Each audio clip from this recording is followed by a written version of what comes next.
When my mom and I, these last few years, she's 91 years old when she passed away, and we had several conversations about different things of life and quality of life, and what she felt was quality to live by, and what she didn't want to have. And she came up when she was at the hospital. One time she went through, she had pneumonia, and she came out of it with flying colors. And but the administrators, they have this form that you can have put in. It's a medical directive, and in case if you want to be resuscitated or not, if your heart stops, if you want to be on life support systems or tube feeding or not. So it's really a comprehensive document as far as what the individual would want in case if something traumatic or life-threatening came about, and how they would want their life to end as far as that goes.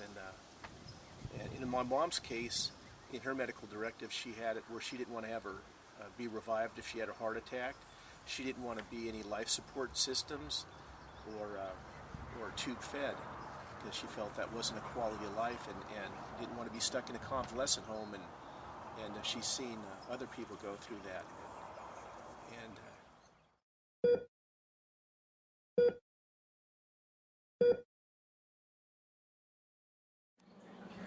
So one of the cases that was the hardest for me while I worked in the intensive care neurosurgical floor was a 7-year-old boy with a brain tumor. He had gone on a trip with his parents, and on the plane had complained of a headache. When his parents came back home, they took him to the doctor because the headache continued, and they ended up finding out that he had a brain tumor. Okay, my profession is Community Education Representative for Hospice of the East Bay. So we are a nonprofit hospice organization that started shortly after hospice first came to this country. And just to give you an idea of hospice, it is a philosophy of care, and it was based on a concept of care designed by a nurse by the name of Cicely Saunders. Cicely worked in a hospital in London as a nurse, and she noticed that people who were in the end of their life were kind of pushed to the back of the hospital ward. Their staff really didn't know how to interact with them, what to do, what to say, and so they kind of ignored them because hospitals are designed to cure, to make you better, and to send you on your way. So Cicely started to talk to some of the patients, and she befriended one gentleman in particular, and she said to him, "Would you let me in on your journey as you come to the end of your life?" And he agreed, and from there she spoke to some other people, went back to med school, became a doctor, and started to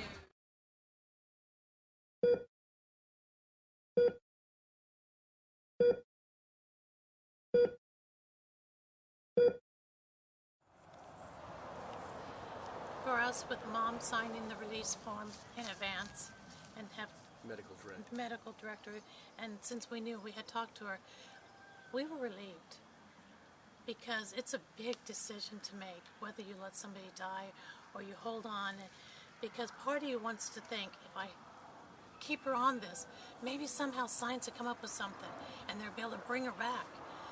So it's really a hard decision, because you know that when they do die, that's it. It's forever. You have to live with what you chose. And with her signing it, we knew without a doubt. So this little boy ended up on my unit when he had to come in for brain surgery.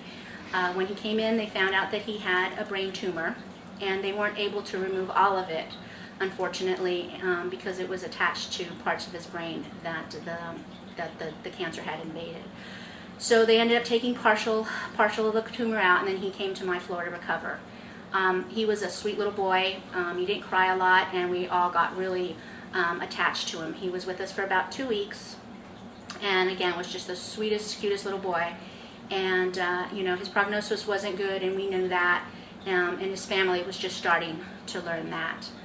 So he discharged from our floor and went down to pediatrics, and then about 4 months later he came back to us, and it was quite a different story. With chemotherapy that they give patients with cancer, they lose all of their hair. So he had no facial hair, no eyebrows, no eyelashes, and of course all that hair on his head was gone. And with the radiation, they had tried to shrink the tumor a little bit in his head, and sometimes that causes problems and burns and things. And so he was really deformed. It was really tragic. It was really hard to see him. And then of course the worst part of it was that he was not responsive. He had been at home, and his mom went to wake him up, and she couldn't get him up, so they brought him and called 911, brought him to the hospital, and they had to intubate him, so they put a tube in for him to breathe.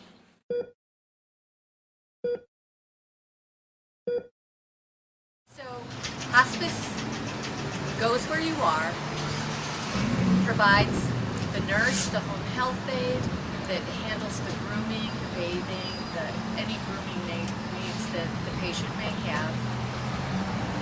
We also want to take care of the social, practical needs, and very often when someone's coming to the end of their life, they may have some issues that have never been dealt with that make it very hard for them to say goodbye. Because maybe they haven't talked to their son in 10 years because of a stupid fight, or they may not have any of their legal paperwork in order. And so those are the kinds of things that the social worker would help them with. And then the spiritual care chaplains or spiritual care people are they're no denomination, but a lot of people, even if they don't have a belief system, a particular religion, they have questions like, why is this happening to me? And do you think there really is life after death? And the chaplain just kind of works with them on that spiritual component. So we are body, mind, and spirit, and we can't just take care of the illness. You often see medical shows on TV, and the doctors bring the interns to talk about the brain tumor in room 202, or the cancer in room, this is a cancer patient.